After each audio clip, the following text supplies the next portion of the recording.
Un paréntesis, porque Cristina también habló de la crisis de 2001, bueno, la visión que ella ha reiterado 800 veces de lo que sucedió, su reinterpretación de la historia y demás, y mencionó un economista que ella dijo que respetaba, que escribió recientemente un libro que se llama 115 días para desactivar la bomba. Ahí podemos ver el libro que está publicando Jorge Remes Lenikov, que fue el ministro de Economía de Eduardo Duhalde.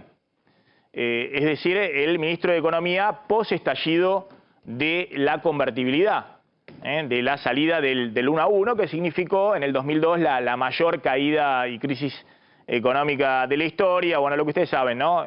5 presidentes en una semana, una crisis de dimensiones no solamente económicas, sino sociales y políticas. Remes, gracias por atendernos, muy amable. ¿Qué tal, Maxi? Buen día. Bueno, me imagino que la escuchó ayer a la vicepresidenta que dijo, bueno, en realidad el título está mal porque 115 días para desarmar la bomba. Ella dice, la bomba explotó, la convertibilidad. Ese fue el primer cuestionamiento que hizo Cristina. Bueno, lo que pasa, yo creo que hay un problema ahí con el relato, ¿no? Porque cuando asume Néstor, se hace una descripción de la realidad que no es exactamente como fue, porque nosotros tomamos las medidas para salir lo más ordenadamente posible o formalizar la salida de la convertibilidad, y en el mes de marzo-abril del 2002 la economía comenzó a crecer. Hubo un aumento de precios importante en abril, pero después se desaceleró, y en el último trimestre del año 2002 había estabilidad de precios. El crecimiento de precios fue el 3% anualizado, y ya se tenía superávit fiscal y superávit en cuenta corriente, y el tipo de cambio era competitivo. Y cuando asume Néstor, la economía estaba creciendo al 8%. La inflación era 3% anual, y nuevamente estaban los superávit gemelos, y el tipo de cambio competitivo. Y eso se mantuvo al principio, en los primeros años, y la economía creció, y que después vinieron los precios internacionales y le permitió continuar ese crecimiento hasta el 2011. Cuando Cristina asume el segundo mandato, ahí se para la economía, y no crecemos desde aquella época, y tenemos una inflación que va subiendo año tras año, y la pobreza también va subiendo. En retrospectiva, ¿cómo ve esa crisis que verdaderamente fue terrible, la más profunda de la historia argentina, que implicó, obviamente, también tuvimos una caída del PBI del 10% con la pandemia, pero en ese momento el desempleo llegó al 25%, teníamos niveles de pobreza, bueno, vamos en camino, pero llegaron picos del 57, 60% de la pobreza. Obviamente 40% de inflación, uno dice, bueno, estamos con 110 ahora, pero 40% de inflación con 25% de desocupación, los precios adelantándose a los salarios, a las jubilaciones, a todo, porque no había cláusulas de ajuste, con semejante desocupación no había renegociaciones salariales. ¿Cuál es la diferencia principal y un poco lo que buscó narrar ahí en el libro respecto a la realidad actual? A ver, en aquella oportunidad la recesión comenzó a mitad del 98, y terminó de caer en el primer trimestre del 2002. Y como dije antes, hubo un pico de inflación y después bajó. Yo te diría, Maxi, que cada crisis tiene sus características, y nunca son iguales. Esta es una crisis grave, aquella también fue grave, en el 30 fue grave. Pero esta, como aquella, como la del 2001, el origen es interno, y en este momento la crisis que tenemos está dado por la altísima inflación, por la caída de la actividad, y el retraso cambiario, tarifario, y también de los salarios. Entonces, yo creo que lo importante acá es, así como nosotros en su momento tuvimos como eje salir ordenadamente de la convertibilidad y a partir de ahí armar la política económica, yo creo que el próximo que venga tiene que elegir un eje, porque por supuesto que hay un montón de temas para arreglar, pero no hay instrumentos de política, no hay pesos genuinos, no hay dólares. Entonces uno no puede decir vamos a hacer tal o cual cosa, sino parte de cuál va a ser esa realidad. Entonces yo creo que el eje para mí debería ser la estabilidad de precios, porque si uno no logra estabilizar la macroeconomía, es muy difícil mantener los salarios, el ingreso familiar y también promover inversiones y las exportaciones, porque nadie sabe cuáles van a ser los precios del futuro. Yo creo que se necesita un programa integral que debe ser anunciado cuando se asume. Tiene que haber unicidad de política entre el Ministerio de Economía y el Banco Central. Tienen que concentrar todas las decisiones que tienen que ver con la economía y tienen que tener el clarísimo apoyo del presidente de la Nación y del partido oficialista, digamos, y hacer algunos acuerdos en el Parlamento. Si bien es cierto, hay una grieta, etcétera, etcétera, ya lo conocemos, pero con algunos partidos más chicos de forma de tener mayoría en el Parlamento. Caso contrario, es muy difícil, por no decir imposible, manejar una crisis económica. ¿Cómo ve la dinámica de acá hasta agosto o de acá hasta octubre, hasta las elecciones, ¿no? Donde el gobierno está con estos niveles de inflacionarios superiores al 100% anual, 7-8% mensual, y a diferencia de lo que ocurrió en el 2001, nadie cree que devaluar en este momento pueda ser una solución, ¿no? Porque si devaluás hoy el tipo de cambio oficial, te vas a inflaciones de 15% mensual y por ahí se te corre todo para arriba, ¿no? No solamente el dólar oficial, los precios, sino que el dólar libre lo vas a buscar también más arriba y eso puede ser una crisis adicional. Pero ¿cómo ve la posibilidad de llegar de alguna manera ordenada a agosto y eventualmente la elección de octubre? A ver, yo creo que lo que está sucediendo tiene su origen al momento de asumir este presidente. Había recibido una mala herencia, con pobreza, estancamiento, inflación, pero el presidente cuando asume yo recuerdo que dijo que primero iba a negociar la deuda, después hacer el presupuesto y por último el programa económico, aunque él no creía mucho en esas cosas. Sí. Cuando es exactamente la inversa, primero hay que hacer un programa económico, después el presupuesto y después ya negociar la deuda. A partir de ahí se fueron sucediendo políticas que llevaron a lo que vivimos hoy día. Y es muy difícil imaginarnos qué va a pasar de aquí a agosto, porque depende de lo que haga el gobierno, que ahora está muy concentrado en buscar algunos dólares para evitar el aumento del blue y por tanto tratar de alguna manera contener la inflación, y por otra parte lo que haga la gente, porque en el caso de la inflación depende de la emisión, pero también depende de la velocidad del dinero y del nivel del blue. Yo comparto con lo que tú dices de que no se puede devaluar masivamente, por darle un nombre no ortodoxo.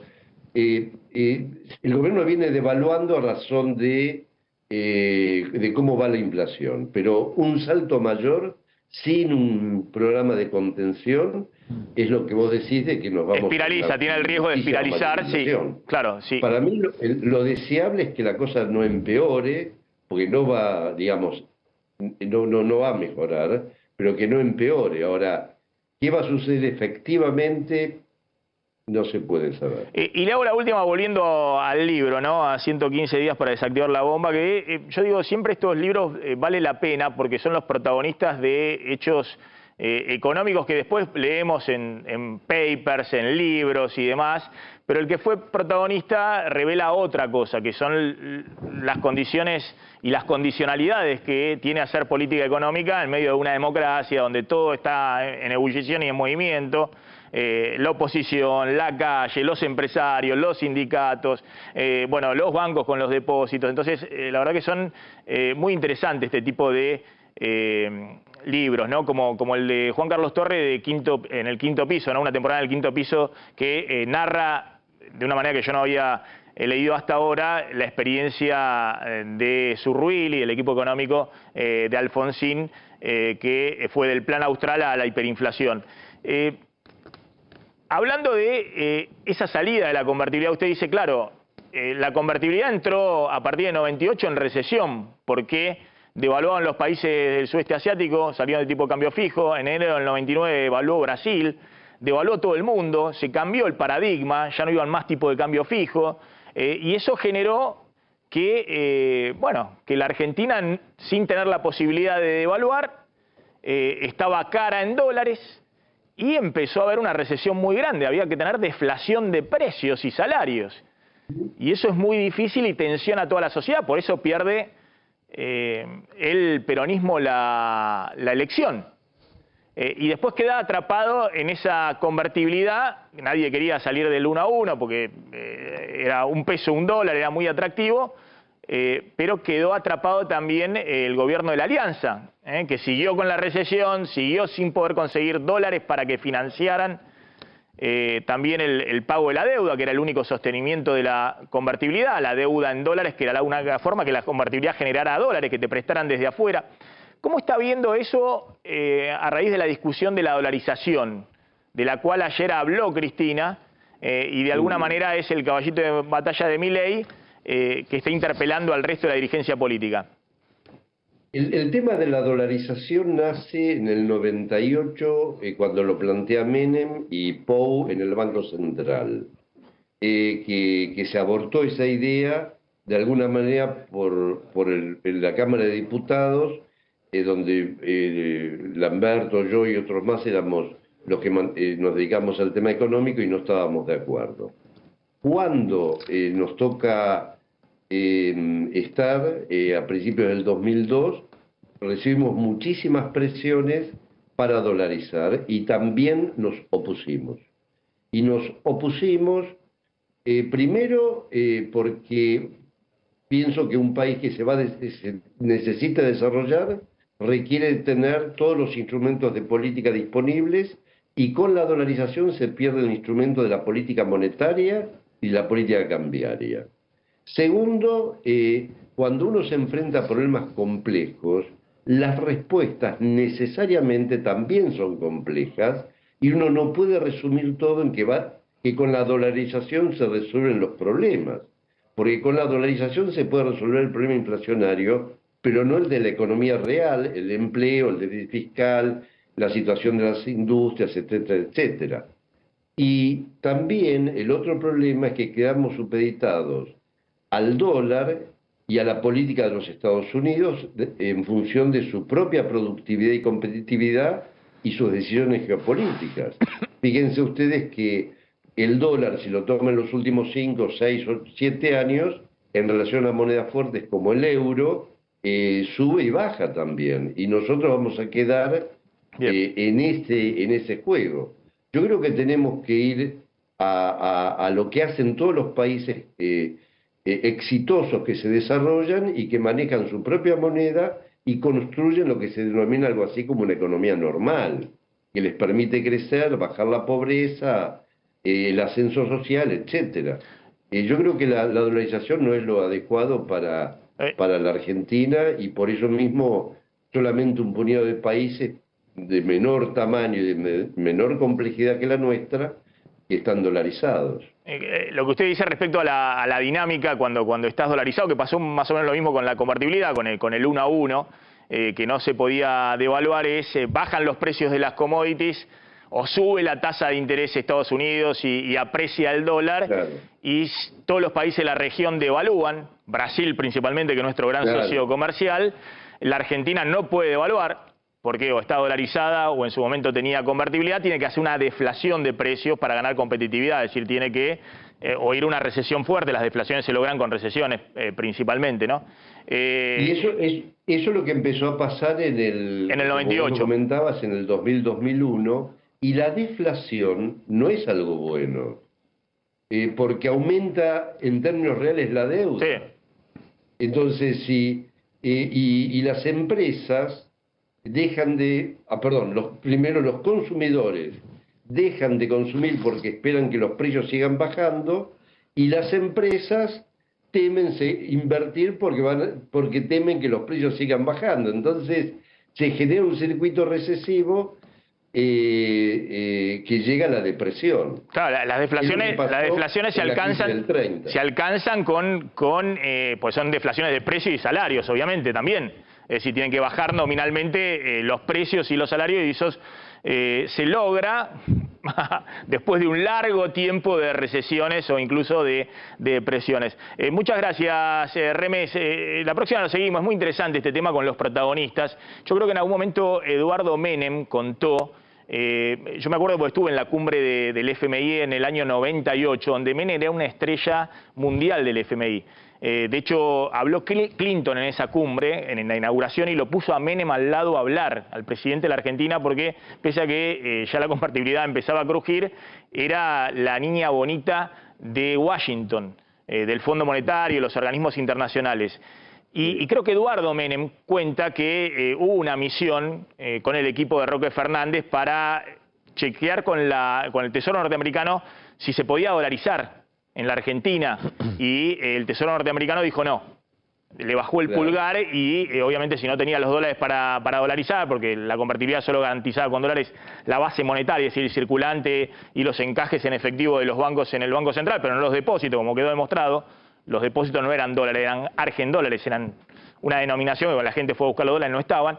Eso lo cuenta, creo que Eduardo Menem, lo vamos a chequear a ver si podemos hablar con él. Menem en el 98 dice: me gustaría dejar el gobierno un año después, sí, con la economía, con la Argentina dolarizada. Claro, pero el Tesoro norteamericano les dijo no, les bajó el pulgar, y obviamente el FMI también, el FMI hoy está en contra de los tipos de cambios fijos y las dolarizaciones. Remes, gracias, muy amable, bueno, como siempre. Gracias a ustedes. Ahí está.